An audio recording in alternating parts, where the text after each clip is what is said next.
Now, I know people will say that a game rated in the 70s isn't bad, and this is correct, but not for games like Gran Turismo or Forza or Halo or God of War.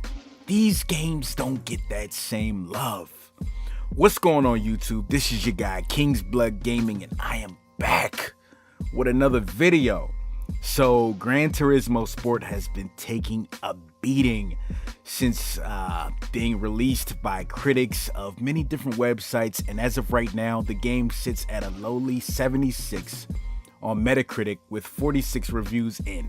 Apparently, reviewers don't dig the always online services and absolutely hate the absence of a traditional single player mode. I initially thought that this will be overlooked due to the fact that it's Gran Turismo. They can afford to make mistakes. But I guess these mistakes, such as an overall lack of content, weren't overlooked by most reviewers, as here are 5 quotes from some of these negative reviews, alright? So, PlayStation Lifestyle says, "One's enjoyment of Gran Turismo Sport will solely be determined by whether the prospect of learning different tracks and competing in 3 different online races per day is exciting to them. If you can't get into that gameplay loop, then you'll want to play something else, as the single player content is extremely limited, and even the online offerings aren't rich with features."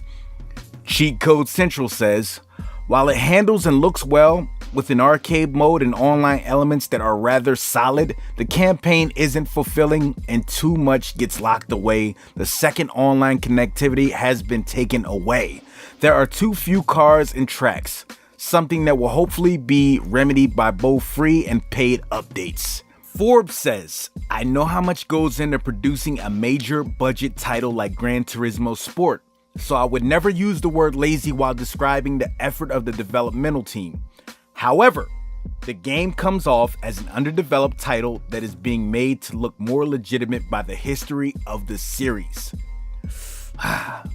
Playground.ru says, "With its lack of content and boring solo campaign, Gran Turismo Sport is simply inferior to its predecessors."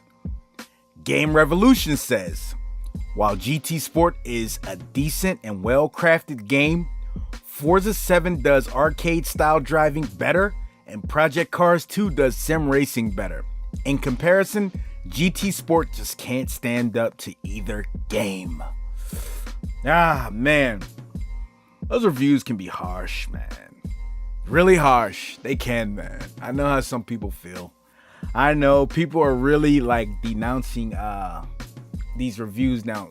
I just posted on Twitter not too long ago that Metacritic was God before they put out the reviews on your favorite game. Listen, people. Yes, this game has some bad reviews, but it also has some good reviews, alright? I'm not the guy that's going to tell you to not buy the game based off another man's opinion. I would never do that. Critics once had Transformers Fall of Cybertron sitting at 79 on Metacritic, but I gave no fucks about what those people said about my favorite game. I still bought it. I played the GT Sport. I played it. And if I didn't own an Xbox or a PC, I would obviously choose GT Sport over Project Cars any day. Obviously. It isn't Forza. You know, it doesn't handle like Forza. It doesn't have those great mechanics and physics like Forza. It doesn't. But it's the granddaddy of all sim racers. And judging by today's news that Gran Turismo Sport sold 3 times more than Forza in its first week in the UK, people still enjoy the game. Don't let reviews hamper your choice. If you like past GT games, you should like this one. Unless the last GT you played was Gran Turismo 3 like me. Damn, that game was godly. But as I said, reviews are reviews, hate them or love them. If you have a PS4 Pro and you're into sim racers, you will like this game, alright? Let me know what you guys think about this. Hit the comment box and make sure you like and subscribe to my channel. King's Blood, I'm out.